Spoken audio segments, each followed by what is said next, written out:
all of our service deliverable numbers and everything, why wouldn't you Right. contribute? Okay. Questions? Yeah. So I guess we call the meeting to order and then we would do roll call.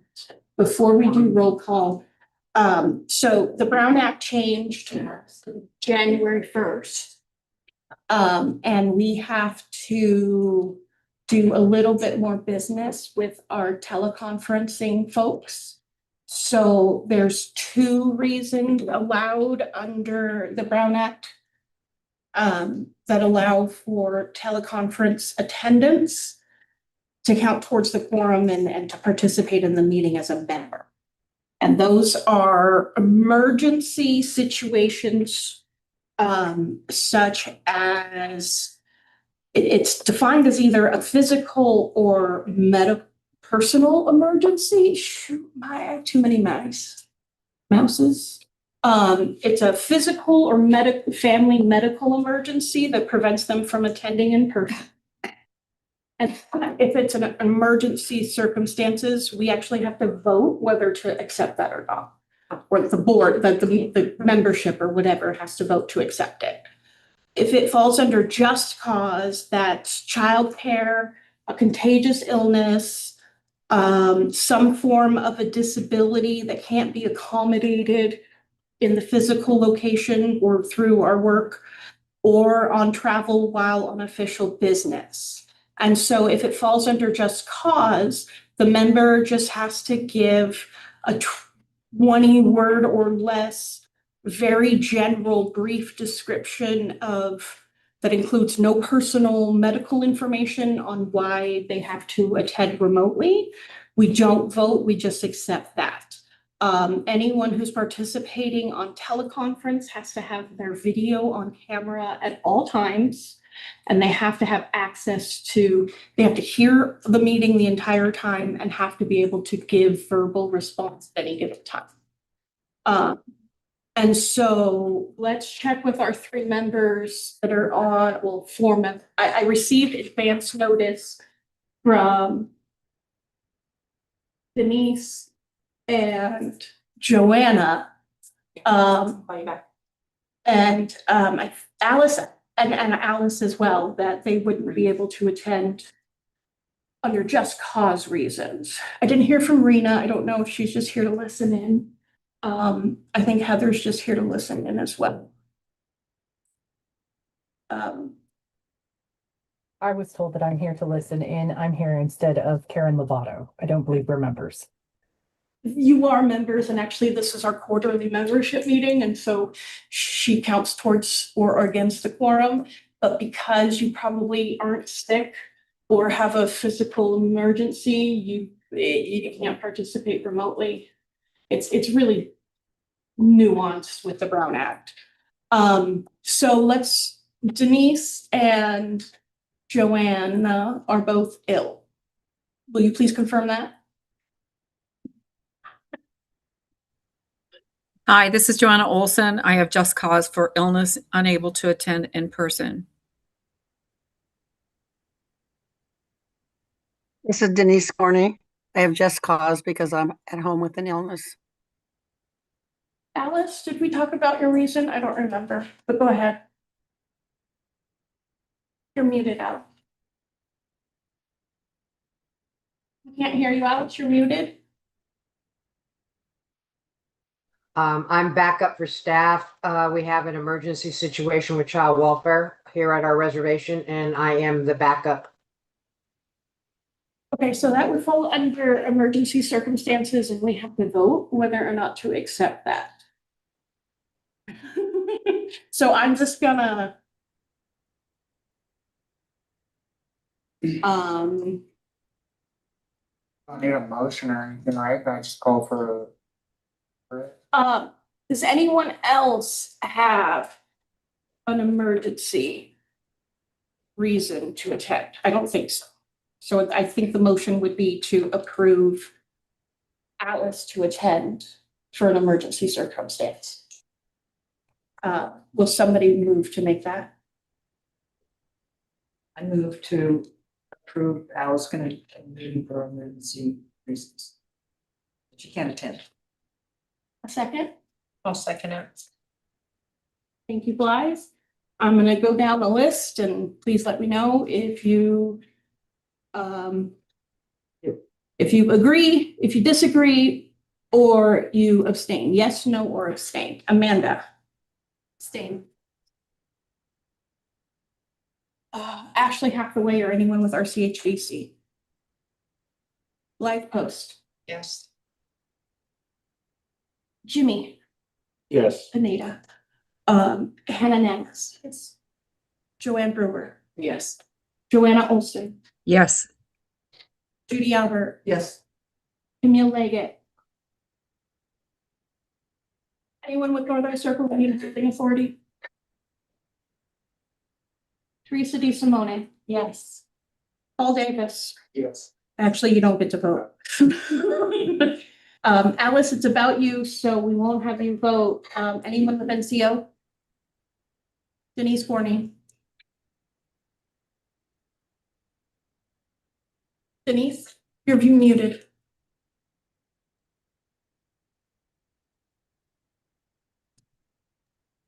Sorry, yes. You, anyone with, Indigenous Wellness Alliance? Don Dam? Anyone with Fort Street Project? Janie Smith? Yes. Jennifer Cook? No one here. Matt McMullen? Yes. Motion is approved. Okay. So now that we've done that, now we can do our attendance. We can do our roll call attendance. Reese, you just missed all the noise from Brownship. Okay, so let me know if you are here when I do this roll call voting, roll call of members. And I'm not a good problem. Amanda Archer. Sorry. You're here? I'm here. Sorry. I mean, Ashley Hathaway or Michelle Fox for our CHDC. Live Post. Here. Jimmy Pineda. Here. Hannah Nannis. Is here. Joanne Brewer. Yes. Joanna Olson. Yes. Judy Albert. Here. Camille Leggett. Priest Martinez. Here. Teresa Di Simone. Here. And Paul Davis. Here. And Alice Langdon Sloan. Here. Daniel McIntyre or anyone with NCO. Denise Forney. Here. Anyone with Indigenous Wellness Alliance? Don Damp. Anyone with Fort Street Project? Janie Smith. Here. Jennifer Cook or anyone with Geo Group? Karen Lovato, we know Rena's here, but she's just to listen in, so I'm gonna say no. Matt McMullen. Here. And Noemi Guerrero couldn't attend, and she did not have a Brown Act reason, so she might join us online for part of the discussion. We have 13 members present, motion, and so we can do business.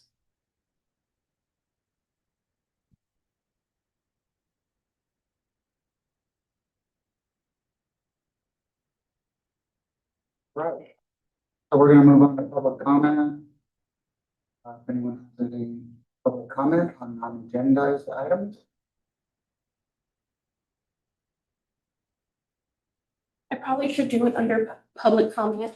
As I shared earlier, the Brown Act was revised under SB 707 and went into effect January 1st of this year.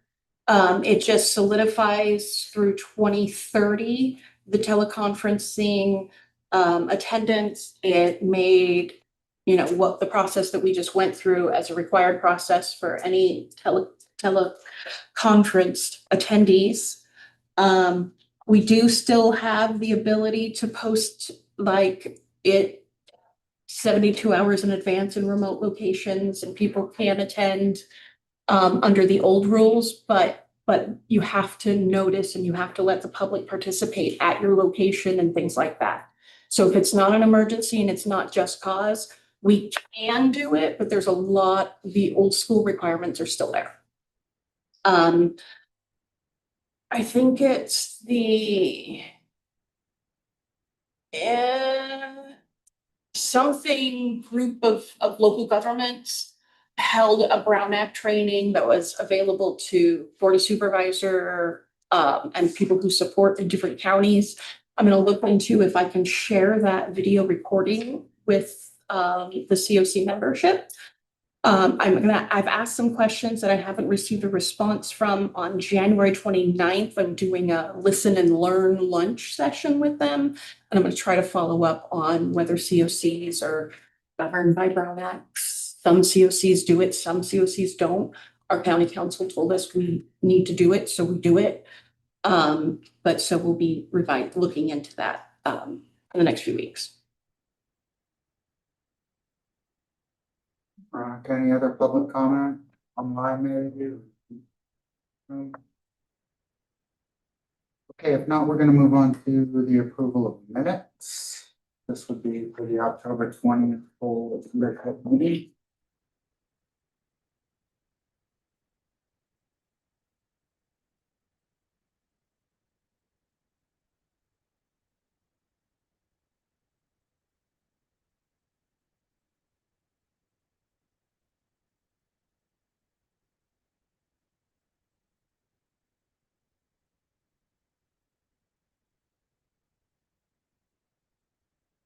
Veronica, I'm sorry, is it comment before, Peggy? You need a motion, then we do public comment, and then motion and then second motion, and then board comment, then public comment, then we vote.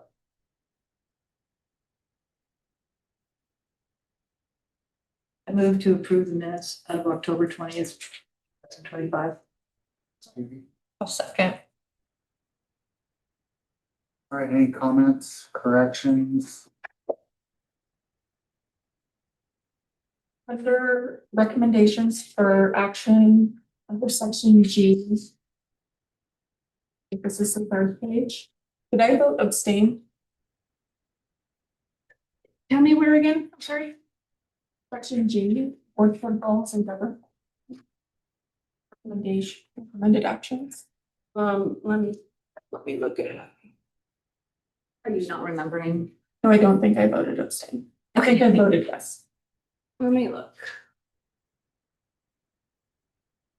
I wonder, I sort of remember that because I was like, why is he not abstaining? But so maybe there was just a miscommunication there, but if you want to change it to yes, we can do that. I have abstained. Abstain? Okay. Yeah, there were 3 members that abstained at that meeting from that vote. Oh, wait. I'm looking at the wrong one, but you still did abstain.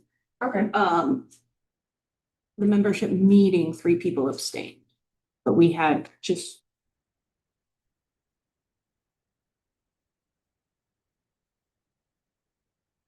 Okay, yep, because there's Alice. Yeah, there were 2 abstentions total, you and Alice, according to my spreadsheet. And I type it in the thing, so.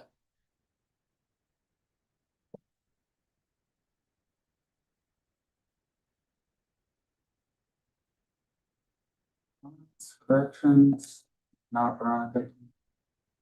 Yes. When I call your name, please say yes or no or abstain to approving the October 20th minutes. Amanda. Yes, no, or abstain. She stepped out, she is abstaining. I'm using the wrong keyboard.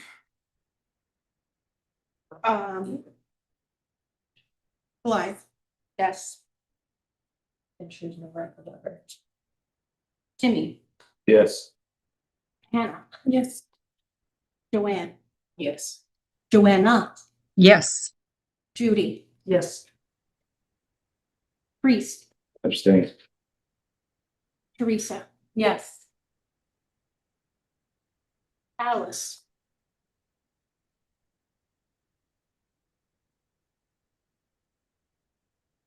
Thomas, would you like to approve? Yes, vote yes, Yes. no, yes, okay.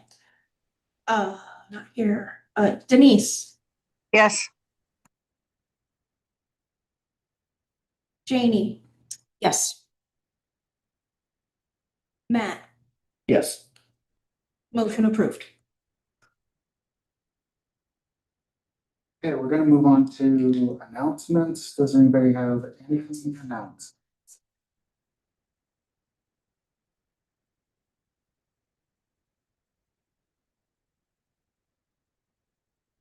Good. No announcements. Move on to reports and presentations. Updates from local jurisdictions. First would be County of Mendocino, Megan. So I had two quick thoughts. One, it's gonna be covered later on in the agenda, so, I did want to update the board on at least one board of supervisors, interest in bringing an encampment policy before the board of supervisors, so that's gonna come up a little later in the agenda, so I'll give you an update at that point. And then I did want to, as I was sitting here, I was struck by a thought that I've been providing updates from the County of Mendocino, but I work deeply within social services. And our behavioral health department has a lot of programs going on related to homelessness. So I'm kind of thinking that perhaps this update should switch every month, perhaps between myself, who really can only best represent social services, and behavioral health staff.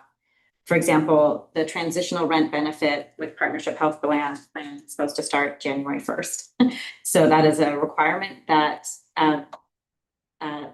Medi-Cal managed care plans offer transitional rent as a benefit to eligible members. And the behavioral health department is managing that program. So I can't even answer your questions about that right now. So I think I am announcing that with no information, and at the next meeting, I'm going to either ask the behavioral health department to swap places with me every other month on an update, or I will seek specific input from them before the meeting in order to give you that information, but I'd still want it come directly from them. Considerable resources are flowing to behavioral health departments now, as we've talked about, through the Behavioral Health Services Act, which used to be the MCHSCoC Service Act, and through transitional rent. In some sense, more resources are going through the behavioral health department and social services pretty soon. That's sort of how it's kind of shifting out. So I do think it's really critical that we bring their voices and their information to the table. It might become more important than me and what I know about from social services pretty soon. Could you just expand a tiny bit on what that means? The Medi-Cal benefits for the transition. So transitional rent is a new Medi-Cal benefit. It's in the category called community support. So some of you are familiar with community supports because they've been happening for a couple of years already. Housing transition, housing navigation services, and housing tenancy support, and then the security deposit. Transitional rent is a new benefit. This is what it's designed for. So I don't know how it's actually going to work in practice. It's designed to support up to 6 months of rent that can be in permanent housing or interim housing for individuals who meet criteria for specialty mental health or substance use treatment. I don't know exactly what the criteria is there. I don't know what the break point is. And are leaving a treatment facility or jail. So leaving some sort of facility or incarceration. That's an It's a strange category because it's also really like there's some really tiny little pathways if you're leaving foster care, but you also meet the specialty mental health criteria. So it's a little bit complicated, but it is 6 months of rent should be supported through Medi-Cal. So it's kind of a new kind of way. I know it's a new kind of thing. Anyway. All counties were mandated to start providing that benefit January 1st, 2026. Oh, we have a number of the public lesson. And I have one more update. Rena, do you want to comment on that, Rena, or on the transitional rent? Yeah, so transitional rent will be a Medi-Cal benefit. It does need prior authorization. You can't just take somebody from any situation and give them the 6 months, and it has to be used very judiciously, as it will be 6 months. And then that will be the end of the benefit as the contract currently stands, because partnership gets to have a say in that. So it'll be 6 months over the next 5 years, and behavioral health will be in charge of tracking individuals who utilize it. You're not to put people into this situation without also having an exit plan. So this isn't going to be a place where we can house people without having a permanent housing situation in mind. So it's not going to be kind of a blanket housing situation. It is truly to step someone out of a situation and into their next permanent situation. Do you have other questions on this item? I think, Rena, the question will be, and it's not really on the agenda, so we probably should bring it back in February, March, maybe as a specific standing item. But I think people will want to know how to access it and how the referrals are made, like the specific pathway for accessing that benefit, but you don't need to answer that right now. Okay. Unless it's a one-word answer. Partnership is how you access it. They have to prior authorization, all of it. Okay, but if you're like a nonprofit, you don't know exactly how to do that. So we'll find the pathway through partnership as well to request that. Part of the reason I wanted to bring it up is that there are the rumors are flying, and we've had several individuals say to us that they heard Medi-Cal will pay for. Really, the way it gets boiled down is Medi-Cal is going to pay for a hotel room for 6 months. That is not true. But if you hear that, it could be related to the language around this transitional rent benefit. I did think of another update to give the group around social services. The ABOD, able-bodied adult without dependents, new rules around Medi-Cal, first it's CalFresh, are not going to kick in until June. So if you remember, able-bodied adults without dependents, because of the new, the one big beautiful bill, HR 1 that was passed last year, will be eligible for 3 months of CalFresh only if they are able-bodied adults without dependents. That clock is going to begin in June. And so the clock will begin in June. June 1st or June 30th? I don't actually know, and I have a feeling it'll shift. So I guess it's not exactly right now. Your clock will begin in June. Have 3 months. If you're an able-bodied adult without dependents and you cannot certify an exemption during those 3 months, your CalFresh would end after that 3 months. I think it's a year. I can't remember. Actually, it might be longer. It's June 2026. June 2026 is when the 3-month clock will begin. There's a little caveat here. You're only going to be determined whether you're exempt or not at your recertification. So if somebody recertified in May, they'll just carry on with their life until the next May. So this is a good time for people to stay enrolled in CalFresh. So I would say, if you're working with your clients, that the smoothest transition they're going to have is to make sure they turn in the recertification paperwork, because if they're recertifying after June, it'll start that whole process of determining whether or not they are considered an able-bodied adult without dependents and whether or not they're eligible for an exemption from the 3-month limit. Does this make sense? I know it's hard to follow. So they get it 3 months. Could they apply the following year again for another 3? And I can't remember whether it was 18 months until you could apply again. Honestly, like 3 years is stuck in my head, which seems crazy. So I can't actually. What if you're working, but you're just low income? Then you would not be considered an able-bodied adult without, you would not, you'd have an exemption, sorry. Oh, okay. Yes. Okay, so you could Yes. be working, just not make very much money and qualify. Right, and I will say the income limits for CalFresh are very low. So people that are working usually income out of it pretty fast. Do you know what I mean?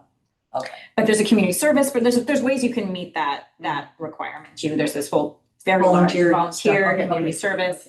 If you're disabled, if you're, and it does sound like if it's really clear that you can't work, then you get that exemption. This is kind of a test run for the same kind of process that's going to begin with Medi-Cal in January 2027. So I think it's going to be really, if individuals who meet the criteria for an exemption get that criteria with CalFresh, it's going to be really useful to them. It's going to help them preserve their Medi-Cal when the rules kick in for Medi-Cal. That makes sense, right? So if you are meeting that work requirement for CalFresh, you're going to end up meeting the work requirement for Medi-Cal. So it's pretty important to follow this and try to make sure our clients that are eligible to maintain their benefits are able to do that. The work requirement is 20 hours, is that correct? The work requirement, and they call it community service because it could be volunteer hours, it could be other things. It's the equivalent of 80 hours of the federal minimum wage. It's really bizarre. Which is So it's the 725. equivalent of something like $580 a month. I can't remember exactly what it is. The federal minimum wage is very low. So it's not 80 hours of the California minimum wage. You see what I'm saying? So does that follow? It's a dollar amount equivalent. Okay. And it's based on the federal minimum wage of 80 hours a month, I believe. Okay. But people will meet that requirement through volunteering, through community service, through sometimes I think there's some engaging in treatment pathways. There's a number of different pathways. I have seen the sign-off sheet where you claim the exemption. It's very clear, it's pretty easy. I think it's gonna be the process will not be as complicated as I had feared. So that's a little update on the able-bodied adults without dependence situation. That's all I got. Thanks, Maggie. Is there a City of Ukiah update? Shannon here? Shannon's out of time now. City of Fort Bragg? I don't. Any other jurisdiction updates? Willits? I We should just put City of Willits. We should. So I just wanted to clarify for this. Because if ever the City of Willits did attend, Janie wouldn't be able to give the update. Because this is for like the city manager. Oh, I see. Yeah, so that's why It's like a jurisdiction. I see. and so we've totally been cool with you giving us updates on what's going on up there. Well, if that's not the right place, then.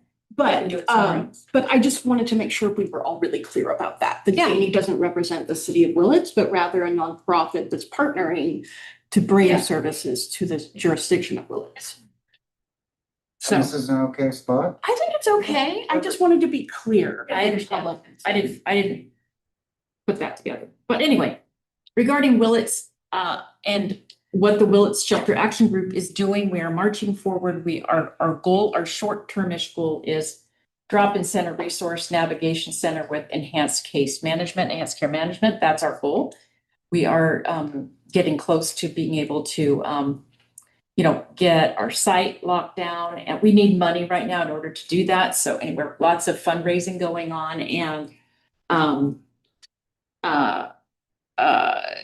that, and let's see, the shelter part of what we're offering is kind of expanding in our motel resource program. So we're being able, because of two donors, one, a continuous donor, monthly donor, and then another one-time donation that we got is allowing us to rent or to offer 5 rooms a night out of the one motel that has been receptive to and willing to rent to, or to take in a person who's unhoused. So that's not the case for all the motels, as you know. So they are, and so Ruth Ann Bowles is still running that program. It requires a lot of time and energy and diligence and careful placement and oversight and all those things. So she's hanging in there. I don't know how long she's going to be able to do it. So we're going to need other folks to step up. But anyway, so we're excited about that. We're excited about everything, actually. We're moving forward, feeling good, feeling strong, getting a good foundation under us. And that's that. Great. Thank you so much. Yeah.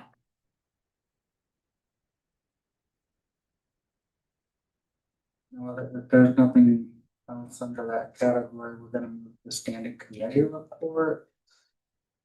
First one would be strategic planning. Maggie? Yeah, our committee met last week. We are having 2 shorter meetings, and then we're getting ready for our all-day retreat, which is March 12th. Our all-day retreat is going to be posted as a draft because I anticipate we'll have a majority of board members attend. So those of you who are up for it, please mark your calendar for March 12th for an all-day retreat to work on our strategic plan. The goal is to be able to leave March 12th with a plan that's in draft enough form, like somewhat like together enough that it's ready for public comment and feedback, and really seeking feedback on the basics of that plan. So that is the goal. Moving along, our next meeting in advance of the retreat is February 19th from 10:30 to 12:30. I'm not quite sure what the location is going to be yet. I'm also not quite sure what the location of the retreat is gonna be at. I'm looking at 3 venues, Yokayo Ranch, Thatcher Hotel, or the Hopland Extension Center. So it will be inland. I don't know exactly where it'll be yet, but it'll be fun. So that's my update from strategic planning. Great, thanks, Megan. Next is shelter and solutions, Veronica. Our next meeting is this Wednesday at 1:15 in this room. And online, it's hybrid, I believe. Can't remember off the top of my head. We're gonna be talking about. Woohoo! What are we talking about day after tomorrow? The HAP round 6 shelter use, and we're gonna be discussing that. We're always talking about how to support the Willits shelter action group. And there's one more item. Joanne, do you remember? No. So we meet every other month. So we gave an update for in November that was more detailed. So you can reference back to that, or you can come on Wednesday. The agenda is posted on the website. Does anybody have any questions about that? Okay, next is coordinated entry and discharge planning. Our next meeting is also this week on Thursday, the 15th at 9 o'clock in the Shasta conference room, which is in the inside, the middle door of this building. We're gonna be looking at how we want coordinated assessors to do their annual recertification. The committee will be deciding if every assessor should do the full training every single year, which we now have available digitally through our learning management system that we recently launched in partnership with Nutmeg. Or if we should develop like a quiz to make sure that people, if they get a certain score, then they don't have to recertify. But if it's below a certain score threshold, then they have to redo the whole thing. So they'll be deciding which direction to go on Thursday. We're also going to be doing more review of the redoing the prioritization that we do through coordinated entry, and how we can make that scoring tailored locally and more equitable.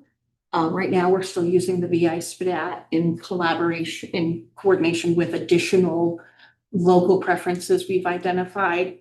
And so we're going to be going through that list and kind of teasing that out and finding out what direction the committee wants to go to. The biggest thing that they're having to decide at this point is the coordinated entry is to serve those who are most vulnerable in our community. But there's lots of different ways to define vulnerability. Right now, the VI SPDAT defines vulnerability as vulnerability to death. We want to change that. We want to look at something else. Do we want to keep that? And so that's kind of what we're looking at in the. Thanks, Veronica. Any questions? Now we'll move on to community accountability and membership committees. Camille snuck in for a minute and then had to leave to go help a client move into housing. So that's always really great, but took her away. So I can give the update that we're still working on forming a regularly scheduled meeting. Camille's taken on some new responsibilities, so that's been a little bit more difficult lately because she's the chair of the Community Accountability Committee. But so that committee is meeting collaboratively with the membership committee because their goals are so aligned. It was really difficult to have 2 separate meetings because we just kept talking about the same things. So when they do meet, they'll meet in concert. Great. Questions, comments? All right, and lastly, HMIS performance measurement. You start. So currently we don't have a next meeting date that's going to be, because that's been decided. We are going to be, looking at some, new time slots for a meeting as, we definitely need more attendance, more people to come to our meetings and. Yeah, we didn't have a quorum at our last meeting. And then the next meeting was the week we returned from the holidays and we completely forgot to post it before we left. And so we had to cancel the January meeting. So we haven't met since November. The next is the November and December data completeness report cards. They are attached to your agenda. If you want to take a peek at them. And of course, if you have any questions now, I'm happy to answer them. Or more in-depth questions, or everyone send us an email, we're happy to answer them. That again, we are working on updating with Nutmeg and the report may be changing soon. And I've been exploring that report and I had an issue accessing like the overall map that would show us how things are going and the performance of our system. So I submitted a ticket. I got an email this morning, but I haven't had a chance to look at it yet. I have to log in and do this whole thing. So I'm hoping to have an progress on that soon. We, like I said earlier, we launched our learning management system. It's currently mostly the coordinated entry training, but that does include HMIS, how to enter the data into HMIS. So it is related to HMIS. Like I'm saying HMIS too much. And so there's some trainings on there and we'll be working to expand that to include new user HMIS training, as well as like how to do a quality review of your project and things like that. So those are things that we'll be building next. We do have one HMIS training related to privacy and security. So that's available to anyone who wants to take it. If you want to sign up for our learning management system, just check it out. You can sign up on our website, mendocinococ.org. And if you go to the coordinated entry page and scroll down to the bottom, it's an embedded sign up page. You can just fill out that page right there. It'll send it to the Nutmeg team and they'll get you connected. And we don't have an update on our HMIS policies and procedural manual revisions. It's still with County Council.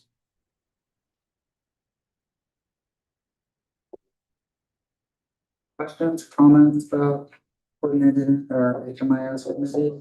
Could somebody just help me read the report, its overall summary? Does that, like, what is that large number for a football entry exit?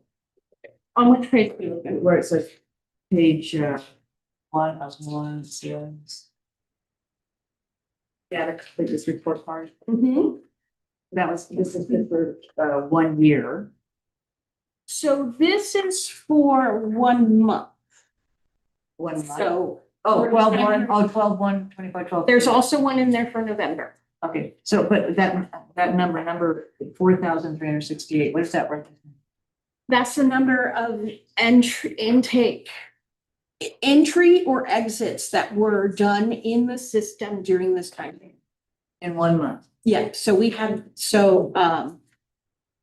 all the people that were entered or exited during this month, and it might include those who are served as well, that we had 4,326 all had their name, 100% had their names recorded. The next one, social security number, only 93% of them had that. And so this is looking at compliance and complete data completion for HUD universal data element. So what HUD has said, you have to identify, no matter what project you are, whether you're a shelter or permanent supportive housing or whatever, you all have to collect these universal data elements. And so this is showing our performance. So this is shelter, low-income housing. Well, permanent supportive housing, any of our HMIS participating projects. This is looking at the completeness of those data elements in our system for all the people. So yeah, we have 4,000 people served. It looks like, now, when it says like veteran status, it's not saying 2,900 people are veterans. It's saying 29 people answered that question. Oh, okay.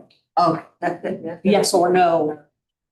Yeah, and a lot of times, if a client decides not to answer, prefers not to answer, or if they don't know, like maybe they don't know their child's social security number, those count against us.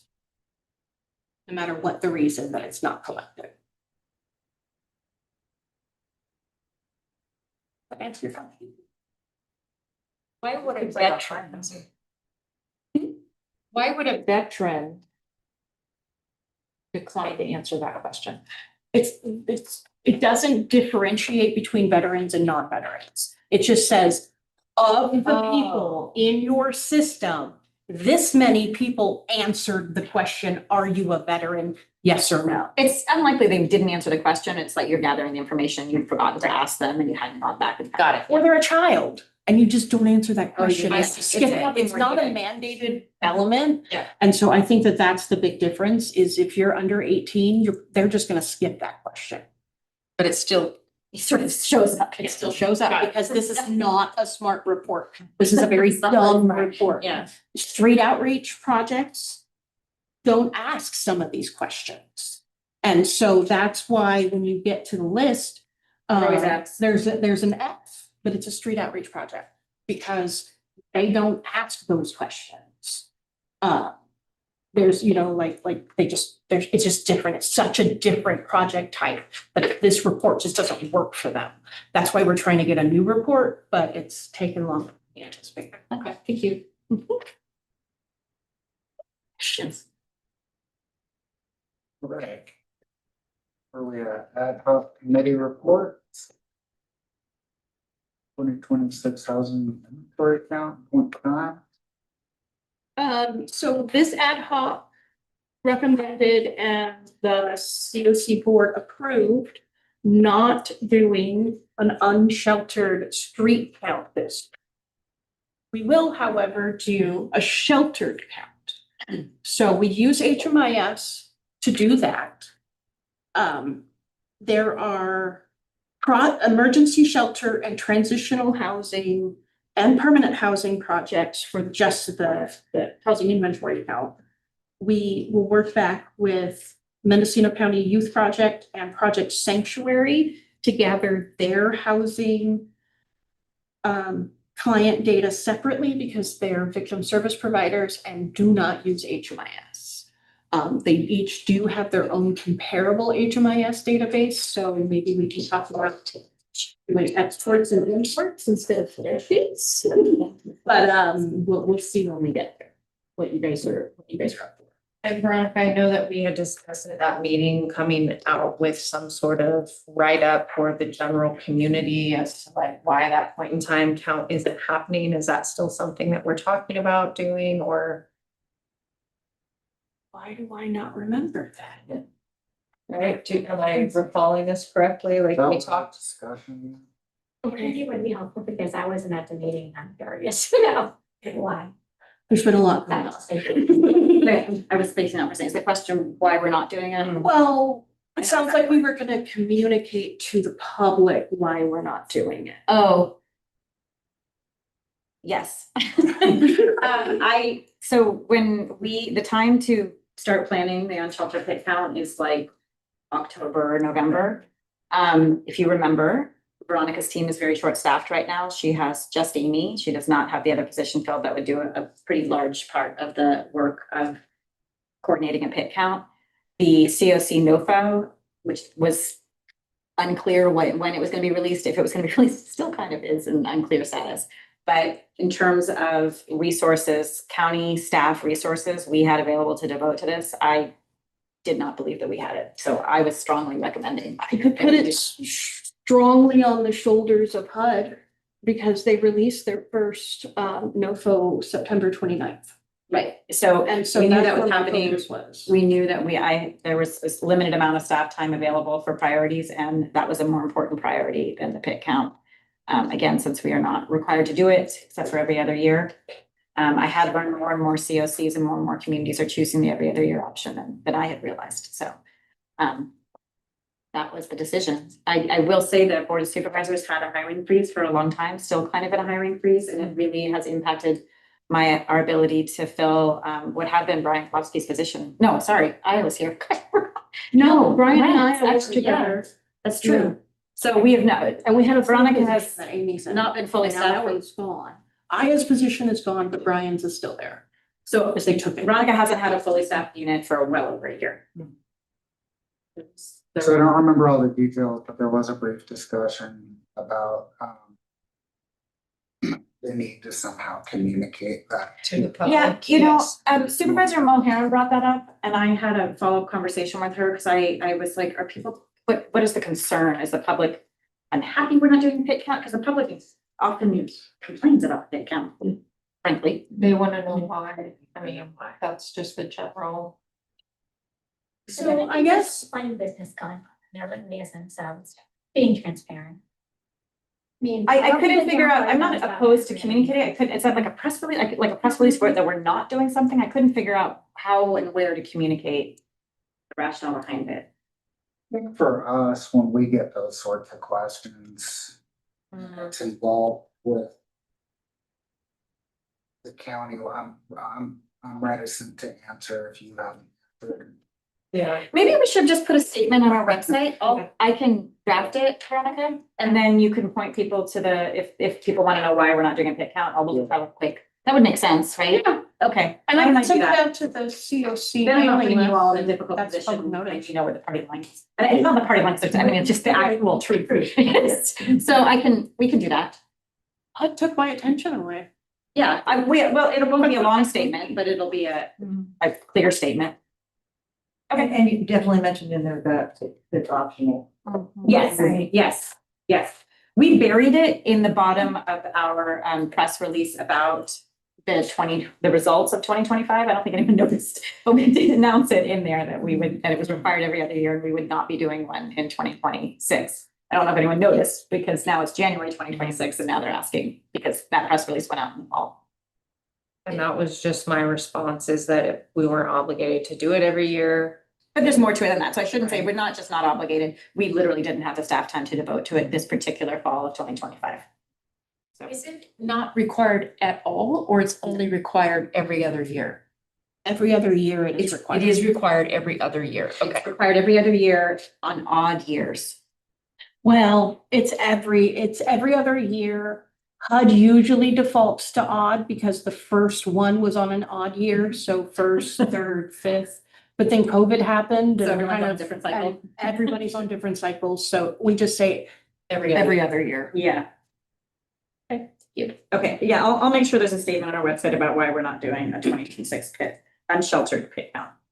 And I'll have that probably by next week. I'm not gonna this week. And also under ad hoc, 2025 POC program. presentation. So that committee made a recommendation to the COC board that the COC board approved at a special board meeting in mid-December, like the 12th or the 15th or something like that, to withdraw the 2025 local COC competition, mirroring what HUD did at that time with its NOFO that it had released September 20. I think they said they issued it and then revised it and then rescinded it. They did a third NOFO. Maybe it was just a second NOFO that the courts told them was not allowed. And that they had to return to business as usual and honor the 2024-2025 NOFO we did last year. It was a 2-year NOFO until the courts can issue a final ruling. So that was the preliminary. So I checked with that ad hoc committee again since that ruling was issued by the judge, because HUD has now issued a third NOFO that is the original 24-25 NOFO with one new section, which is, you know, how this is different from last time. And we'll get into the nitty gritty details later on. There's an agenda item under funding. But that committee has supported the recommendation that we'll make, which is to recommend renewal of as much CDC PSH funding as we can possibly get. I think that's enough. Really hard to follow all of this. Okay, let's move on to project updates. Hannah, do you have a reentry collaborative update? I wasn't able to make it to a reentry collaborative. I wanted to open up the room and ask if anyone was able to make it. This meeting. It's like last week. Unfortunately, I don't have an update. It was the same time as their strategic planning committee. Yeah, so I it was was sort of like something that showed up on my calendar. And there was a presentation given by Joshua Sternberg, who operates a program in the jail garden. That was their guest speaker. For food meeting, minutes, but I haven't yet received them, so if the board's interested, I can present it during the next meeting. Other project updates? Okay. Work protocol. You know, this is a full membership meeting, so I think that this is actually a good place. I want to back up just a hair. Under others, does anyone regularly attend or is a member of the Behavioral Health Advisory Board? I didn't see it. Youth project, let's go. I am. I'm a member. So both Denise and Amanda are members, and I'm wondering if we want to add that as a regular update to our agenda. I think it'd be a really good idea. I mean, it seems like kind of like the reentry collaborative. It's possible no one will attend it and no one will have an update, but it would be good to leave it as a placeholder. So with Denise as a first and Amanda as a second, or vice versa? Sure, I'm happy to do that. I'm wondering if minutes just attached to the board packet would be helpful.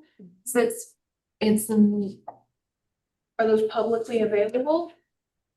yes, I believe so. I have to go back and check. I think Reno's on here. She Yeah, might have Reno. a better answer for that. Yes, the board agenda packet summary is available online and it is free and available. They had their last meeting, I want to say December 19th. Yes. Is that a separate website than the Behavioral Health County website? No, The same one. It's, if you go into it, it's in the drop down on the side I'm gesturing like you can understand and see it. It's on the left-hand side. You can get to the board meeting minutes through there.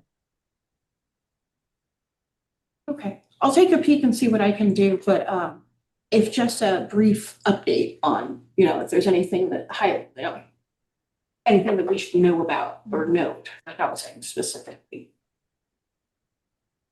But I can start adding, how do you guys feel about me adding the next one? You want me to do the same for the collaborative, the reentry collaborative? Rancher Collaborative's already on here. No, No, the minutes. The minutes come out. Do they do minutes for each meeting? They do, but like in the invitation for the next meeting, Oh, like a few days in advance. So that one would be less consistent, but Yeah, I think the benefit for BHAB is that it would be really great if there's more public attendance.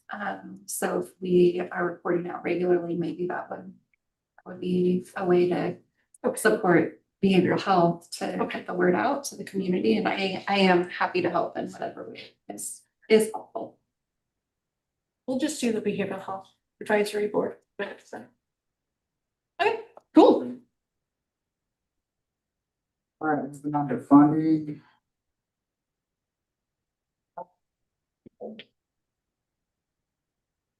Do you want me to take this one or do you wanna? Well, yeah. Sure. So, in mid-December-ish, might have been early December, we received feedback from the state on our HAP6 application. It's been this like back and forth process. So we turned in our HAP6 application by the deadline of August. Veronica did a, extraordinary effort to get that done. But it was kind of like this iterative process. And they're like, well, we have more questions about this section. We have more questions about this section. So the feedback has boiled down to two areas in which the state is saying that we have not met their criteria for moving forward yet. One is a complicated kind of checking in around the housing element, the Mendocino County Mendocino's housing element and compliance with the housing plan that is handled by the Planning and Building Department and is not something the COC needs to, luckily, needs to engage in. So we're working with the Planning and Building Department to finalize that piece. The second area where they said that our application did not meet their threshold requirement was around encampment policies. So the HAP6 funding source is requiring jurisdictions, and in this case, the whole county, to have in place a policy or ordinance. I don't know if it actually has to be an ordinance, could be a resolution, some sort of policy document around encampments. Either have that in place that meets the state's criteria or have a plan and an agreement to meet the state's criteria and around an encampment. So when we submitted the application, we shared with them the city of Ukiah's encampment policy, and we kind of talked about some of our street outreach protocols, but that didn't quite meet what they were looking for. So they're like, no, you still need to have, meet all of these requirements around an encampment policy. Simultaneously to that, there is a board of supervisors who is beginning to introduce a draft encampment policy that has not yet made it to the board of supervisors, but it's unclear whether that draft would meet the state's requirements. The draft probably meets what the federal government is looking for in terms of encampment policies, but not the state. So we've asked the state for feedback on that draft encampment ordinance to kind of say, like, does this meet the state's criteria? What would need to be added or taken away? How do we please everybody? We are not there yet. Once we have a draft. So again, the COC is not required to approve an encampment policy enacted at the county level. But when it gets to the draft form that is ready to be voted on, I'll certainly share it with you. So you can provide feedback if you want, or just be aware of what the policy will look like. But what does that do for your application? So what it does, so I asked very direct questions of our state people, and I said, if we do not have an encampment policy that meets your criteria, what will happen? And she was pretty clear. If you do not have a policy that meets the state's guidelines and you do not commit to meeting those state guidelines, the funding would not be approved. So it was a straight answer. All applicants in the jurisdiction. Yeah, so both not just the county, but also the COC. So it's close to $2 million. But they were like, you don't have to have that. Their deadline for Veronica and I to respond was December 31st. I'm like, that's not going to happen by December. So we don't actually have to have the encampment policy in place. But if we don't have the encampment policy in place that meets their criteria, we have to commit to a timeline for moving that forward, and they will hold us to that timeline. So where we're kind of leaning is we are probably going to respond that our encampment ordinance, there's a commitment to completing an encampment ordinance that will meet the state's guidelines by September 2026. No, but is that by the board's commitment to meet state requirements? Or by you, the COC's commitment? It's not so the COC has already said, so that this application is very cumbersome.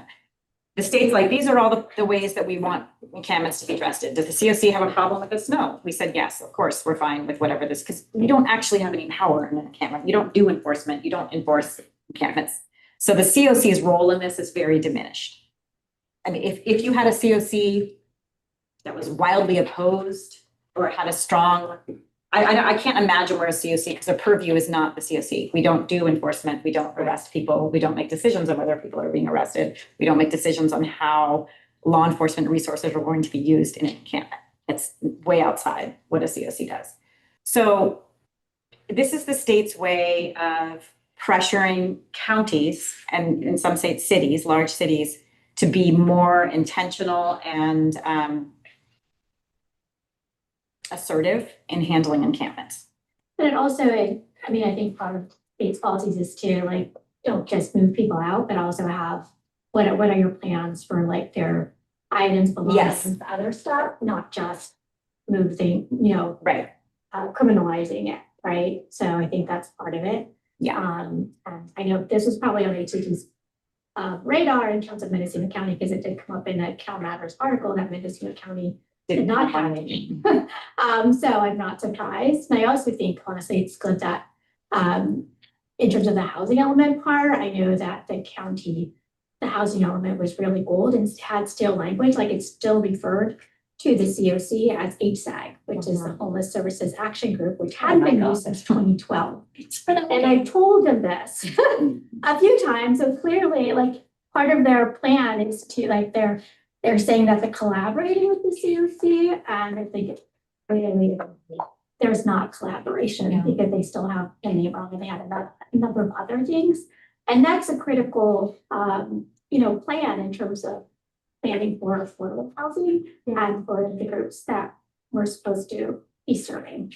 So I will say, that what I'm reading between the lines from the state is it's not just making sure the housing element is recognizing the homeless population. They're holding the county and the jurisdictions to their housing production goals as well. And what they're, so it's really being used as a tool to get counties and cities, again, not COCs, counties and cities to commit to building housing. And And is the state incentivizing that with money? I Oh, you don't know.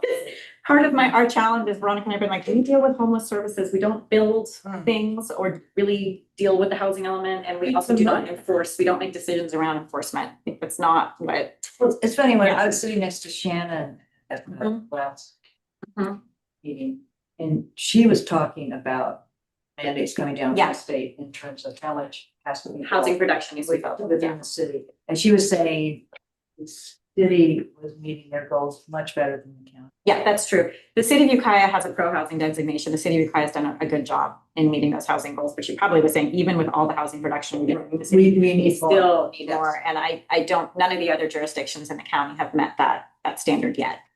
So, so the COC, we're kind of a little bit caught between like the state's intentions of saying, if we are going to continue to give large amounts of housing to communities, they wanted to see something in return, and an encampment policy and some housing element pieces are what they're monitoring right now. So at this point, there's no action the COC needs to take. Really, honestly, there's very little action Veronica and I need to take. That's the county side, not social services, and that COC needs to kind of figure these pieces out. And that's slowly on that. I will say that the draft ordinance that the supervisors presented was, right now, the language is for enforcement on both private and public property. It's pretty strong. Has it been posted anywhere? No, it's very draft. It hasn't gone to the board of supervisors yet. And now we have this challenge, and I don't think it would meet the state's criteria. So it's really not ready for the public yet, or even kind of public consumption, but it's I mean, should they have, you know, some sort of like committee with the money from the COC and people who work with. They don't care about info. I mean, just to give them information, we're gonna lose $2 million. I mean, so the supervisor who's supporting it does not want to lose that money. He wants something. This is not, I wasn't sure at first. This is not like I don't see a kind of aggressive political agenda here. I actually think it's an intent to like try to have a an ordinance that is acceptable to everybody. And frankly, the people who have to enforce it are the ones that need to be most engaged. So if there's an ordinance saying what the intention is on enforcement and in this case, it's the county, the sheriff's office is not engaging in that activity. I mean, there's a lot to be addressed, again, outside of the purview of the COC. The draft ordinance is very focused on degradation to the environment, waterways. It's really focused on the harm to the environment. That's what the language is right now. And I think also trying to provide a tool for private property owners to take responsibility for their property as well. So as soon as there's something that's ready for feedback, I'll bring it, just so you're all aware of what's going on. And you can decide at that time if you want to engage. I've never seen that we just kind of spin around in circles all the time. Like nobody just wanted to say, what are we gonna do? The fact that we don't have enough place to transfer people to get into, to have a safe place to sleep at night. So what other thing could we put on the table that at least will, so they're not camping next to a creek, but you know, that they have some kind of level of safety or security where they can sleep. I mean, I think there's really diffuse responsibility in answering that question. And when the responsibility is super diffuse, it kind of evolves the way it has. At the same time, I think we are seeing progress being made. I don't, why is that happening? I don't know. Probably because more housing is being built. Yeah. But Right. Yeah. Exactly. So that was the update there. No action for the COC to take, but I wanted you to be aware of what's on the horizon. Okay. What continuing care program? Do you want to open it up for public comment before we move on? Oh, about the last one? Yeah. For sure. Comments or questions about the app? Especially from folks who are online. Just want to give you an opportunity to ask questions. So just to kind of be clear in my mind, the reasons that funding was not released. So Or as long as we submit the application in the end in compliance with what HCD wants, we'll get the money. It's just we haven't been approved for the money yet. because of those two reasons. One is because they need something from the planning and building. The housing. So it's actually a total of 4 things that are outstanding. Okay. There's the 2 that Megan mentioned. There's the planning and building update on what housing projects found in the housing element are not yet implemented. The encampment Policies. engagement policies. I missed a spot on the budget for the administrative budget line item. I still didn't fix that apparently. And then once everything's said and done, it has to go into an MOU signed by the Board of Supervisors and the COC board chair. And then once that's approved, we can submit the application and it'll be accepted. So 2 are kind of technical issues. They're not like content issues, but I wanted to be transparent that there's actually 4 items. And I forgot, bringing the whole thing to the county as an MOU to sign on to it at the Board of Supervisors is an important last step. And I was supposed to add an attachment, that's the spreadsheet that I've been showing, that I will make sure gets added to the website. So if anybody wants to see what that feedback is, that's not on the camera. So you can go back and watch the recording and see it that way, or you can go online and get it. So sorry, I forgot that. I said it would be attached and. What is so if I'm hearing you correctly, the recommendation is to certify that we have something by what there's a kind of. We kind of left, I think where we're setting is that the intention is to have a ordinance passed by September 2026. Is there a process that you, how do you tell them that? Is that something that couldn't needs to answer be yet. voted on by someone, Um, by the board of supervisors? Do they have no. to agree to that or?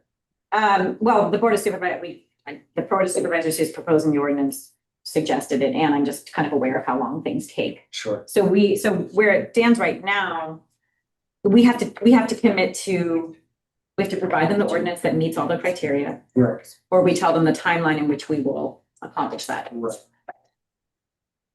But again, this is sort of a So- supervisor's action, so. So the board of supervisors needs to say, we're gonna have this wrapped up by September 26th and we'll hand them the minutes of the board meeting. Right, my understanding is that the state will say, hey, it's September, you said you were gonna have this, do you have it? And then after you said we will, once we can submit the application, then we will receive the money. And when are you estimating that would be?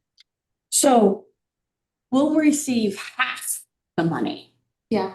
Because Yeah. always with half, you get the first half, and then you have to do stuff and meet the criteria to get the second 50% second disbursement. Okay. And that is based upon our system performance measures and other things that are outlined in the contract, the standard agreement contract between the state and the county as the fiscal agent.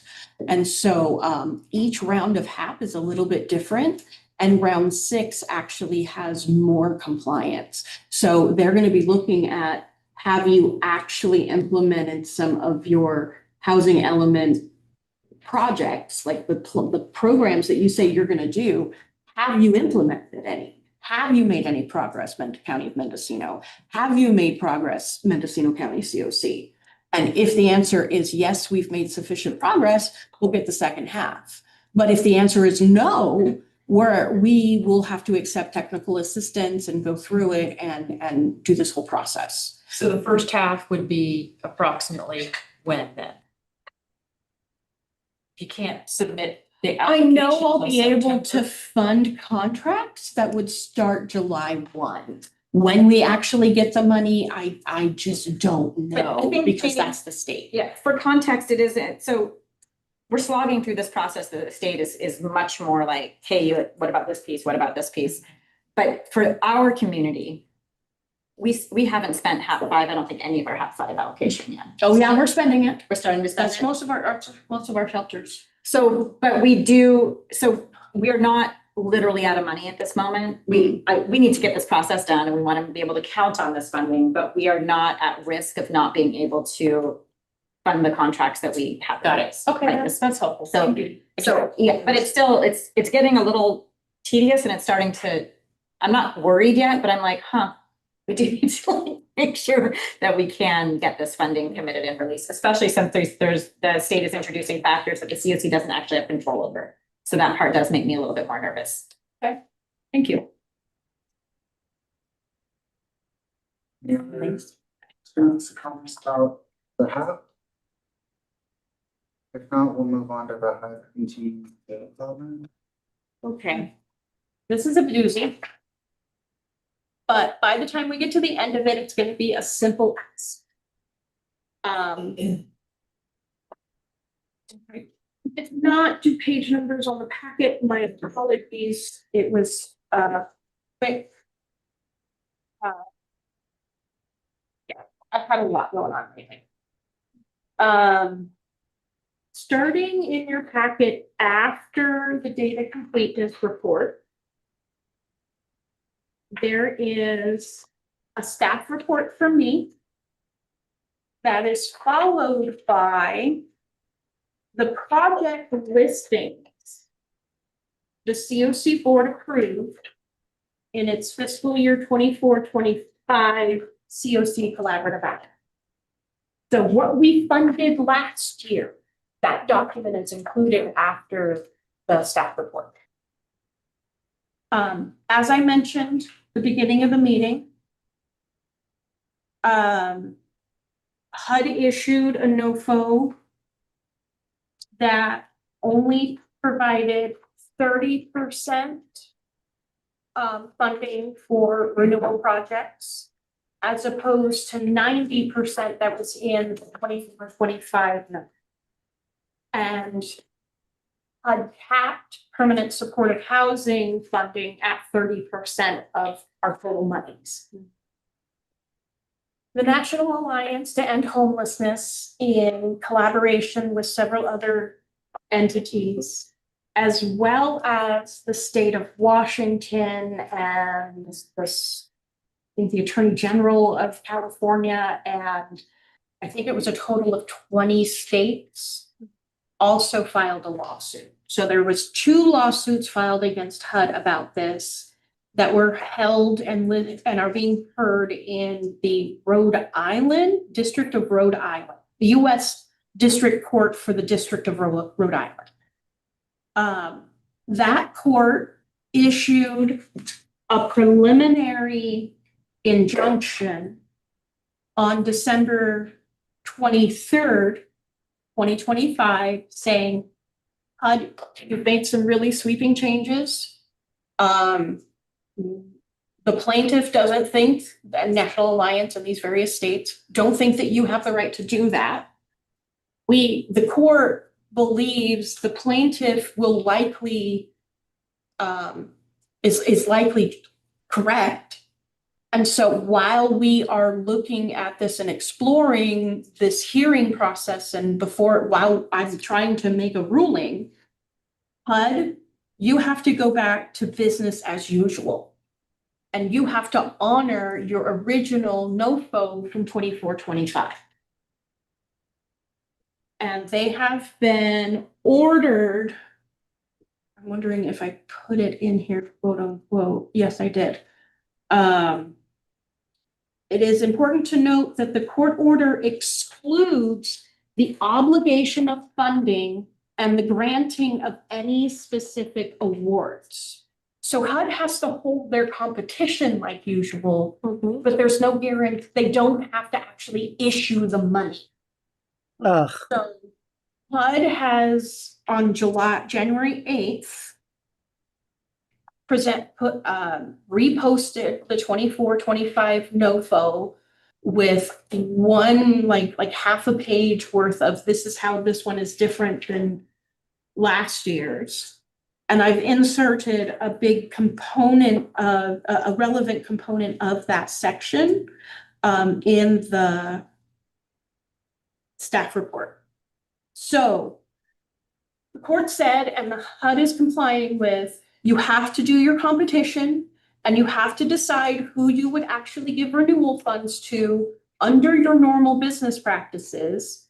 So that way, if the court does rule in favor of the plaintiff, you're ready to give out the money. But the order does not say you have to give out the money. So we're in limbo again, but we've made some steps in the right direction. In this new revised note 24-25 NOFO,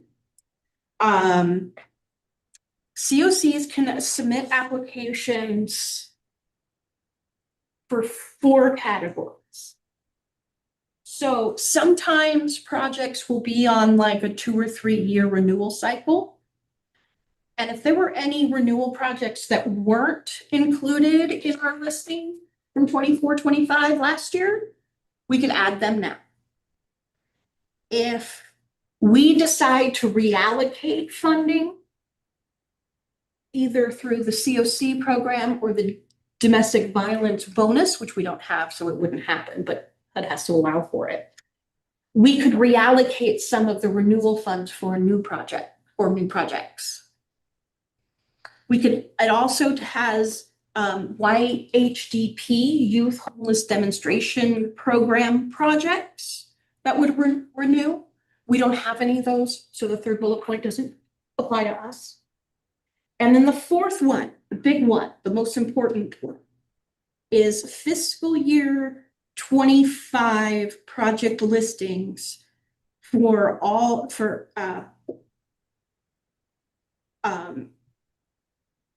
what our COC wants to fund.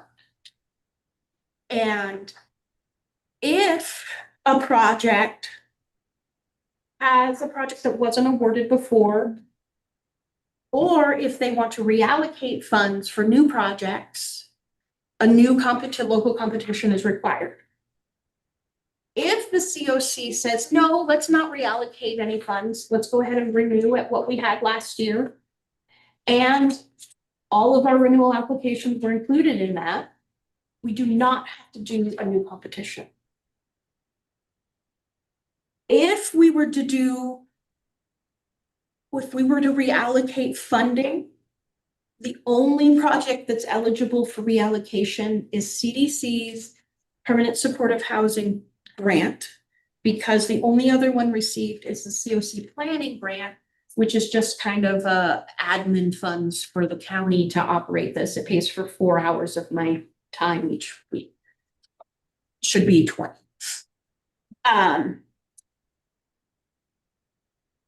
So if the COC is unhappy with the performance of its renewal projects, or wants to carve out funds for new projects, it would need to do the reallocation process, which we could decide on today.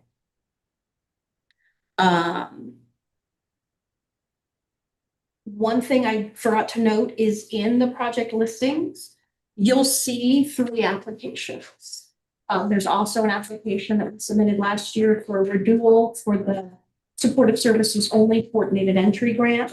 It was not awarded, but HUD allocated a higher amount, a higher award to CDC than what we actually applied for. They got 2.2 million, and I think this is like 1.9 or something like that. So what is in your packet isn't actually, this is what we requested. It's not what was actually funded.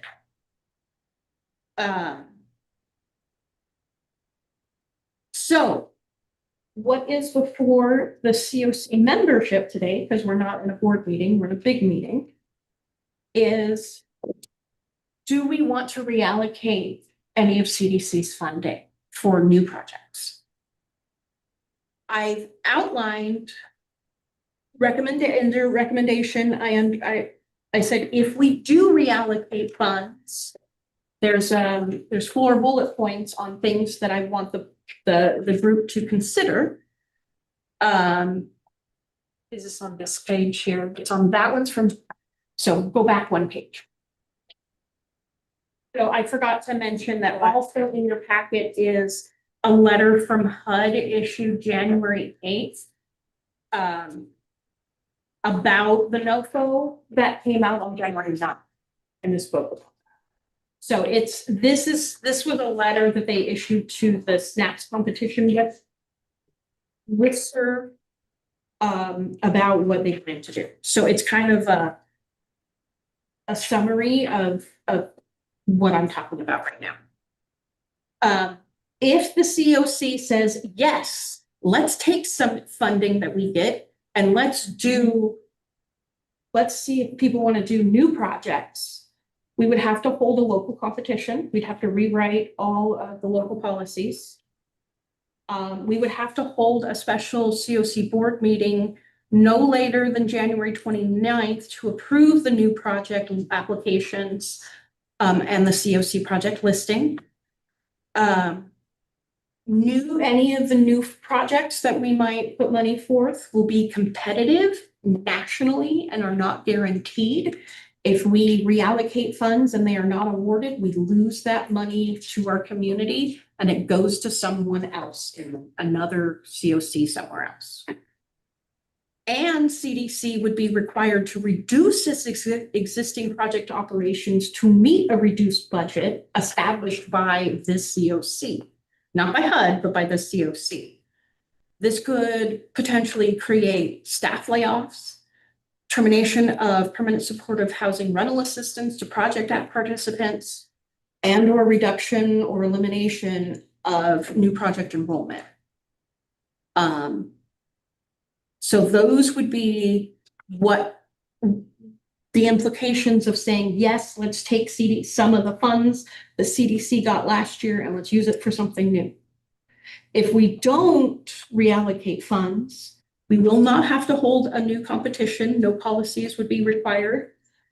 no additional special meetings would be needed, and CDC could potentially continue their project operations uninterrupted until the court makes its final vote.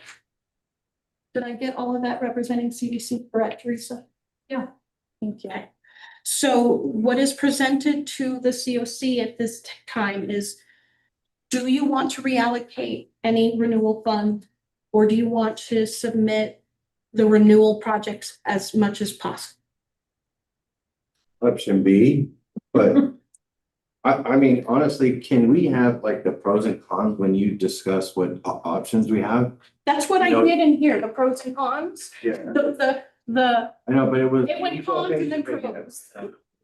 So the pros of reallocating funds is another project could potentially be funded. The pros is we could grow the amount of money that our COC receives. But the con is that's not likely to happen since we didn't even get our renewal funds being awarded last year. We're not competitive. Our score isn't super high. It'll go up a tiny bit now that we got a school district back on the board, but we're just not, like our point in time count numbers were included in our scoring for the first time ever this last year, not under the Trump, but under the Biden administration. They did that. And so the cons are really big. So, but Veronica, one enormous con is if we reallocate those funds, people that are currently housed will lose. Could their lose rental something, assistance. yes. So there's only a finite amount of money. So if we reallocate, people who are currently receiving rental assistance would no longer have that rental assistance available to them. For your new project. So. If it's funded. Right.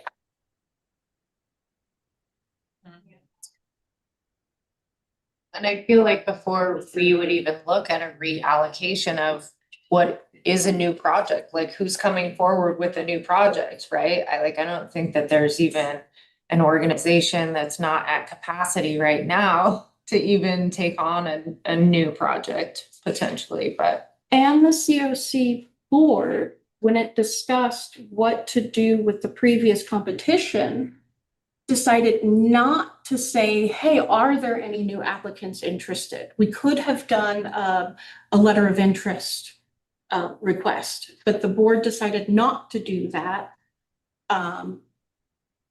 So we didn't, there was, because that would be a lot of work on both the applicants and me, and there was a lot of reasons.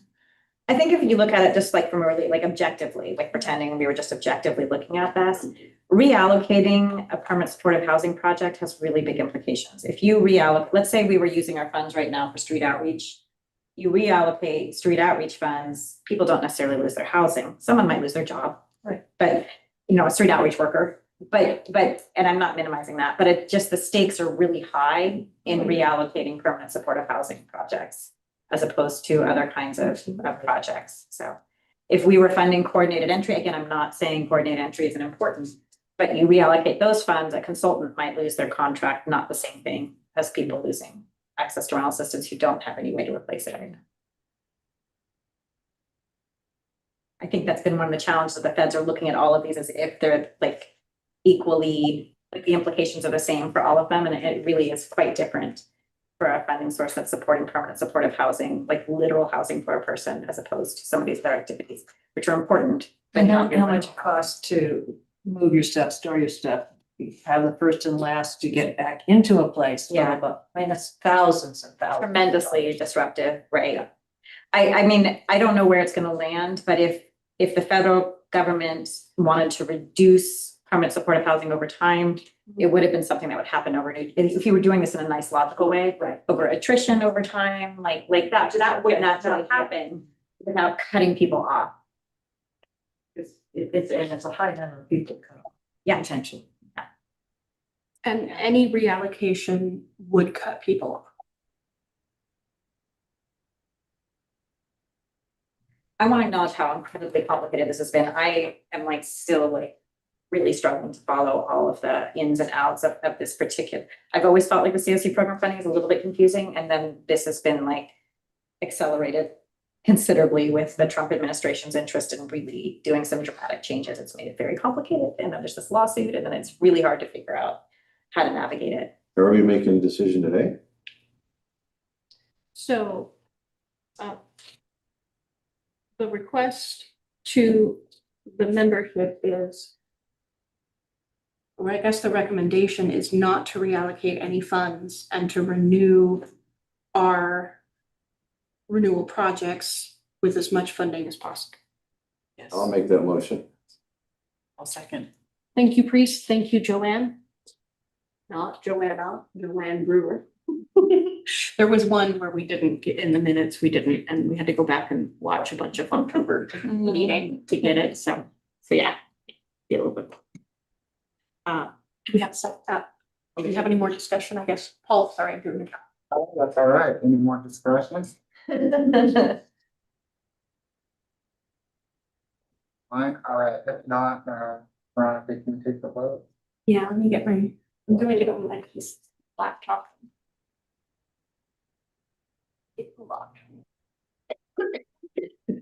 Okay, so when I call your name, please say yes, no, or abstain to resubmitting last year's COC priority project listing and fully renewing it, our existing projects as much as possible.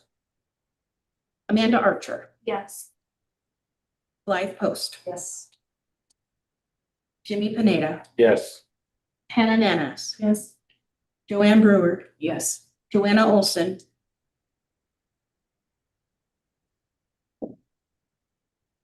Joanna? You're muted. Thumbs up. Just to count, you know. No, she's trying. You said yes. I'll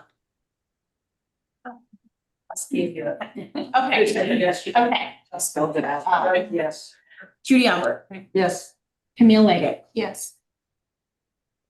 Priest Martinez. Yes. Teresa DeSimone. I'll abstain. Alice Langdon Sloan.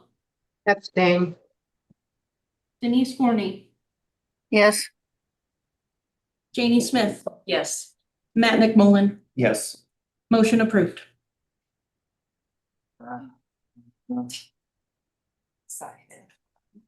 Next is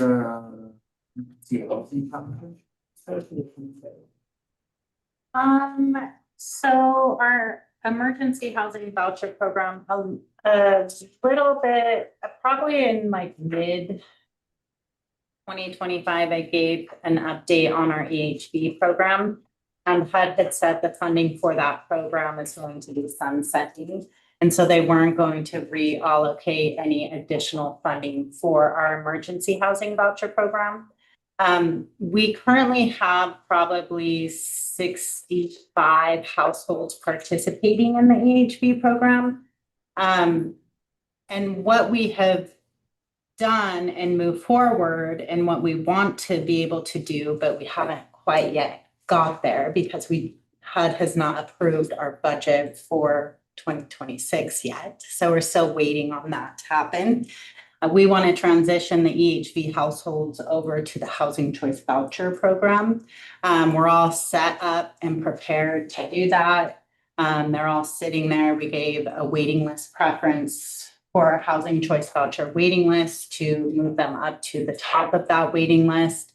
And so they're sitting there and they're waiting. We're just waiting to determine what our funding is going to be. And as long as our funding remains the same, we will be able to transition all of them over to the Housing Choice Voucher Program. So that's kind of a update on that. I think when is Congress supposed to meet? January 28th? I think it is to pass the budget. I know there's a HUD mini bus. I'm hearing on the 31st. Yeah, so we're just kind of waiting to see what happens. But we've let our voucher numbers kind of reduce over 2025 just in anticipation so that we could transfer our EHV households over to that program. So right now we're just waiting to see what happens, what Congress does with the budget, and then we'll determine how to move forward. As it stands, if we weren't able to transition them, we would have budget to pay for their rental assistance probably up until November, December of 2026. So hopefully we can transition them. If not, we give them as much notice as possible of the termination of the rental assistance. Some good news. Potentially Hopefully good it all works out.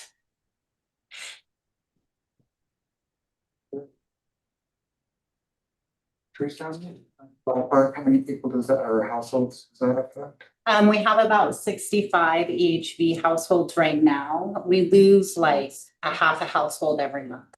That makes sense.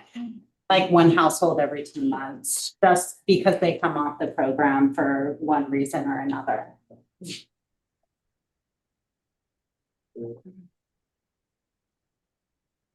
Questions, Teresa? Do you foresee the voucher program opening? I do, if we were going to be transitioning the households, I don't anticipate us selecting people from the housing choice voucher waiting list till probably 2027. But we just have to wait and see what the funding is going to. Teresa, it does seem like FUP vouchers are moving through. Yes, we're continuing to pull for FUP as well as VASH. So VASH vouchers, we're continuing to get referrals for those and processing those and issuing them vouchers. Same thing for FUP. We want to keep that program fully utilized at 20 households. So we continue to select people that qualify for the family unification program. I'm not familiar with the second acronym. What'd I say, FUP? Yeah. Family Unification Program. The other one, what's the other one? VASH. Yeah. Veteran, that's our veterans program. Voucher specifically for families that are involved with child welfare. So the VASH programs is Veterans Affairs Supportive Housing, and those are referrals made directly to us by the VA. And FUP are referrals directly sent to CDC by child welfare. Yeah, yeah. There's an MOU between child welfare, CDC, and the COC on FUP. So if ever you have questions, let me know.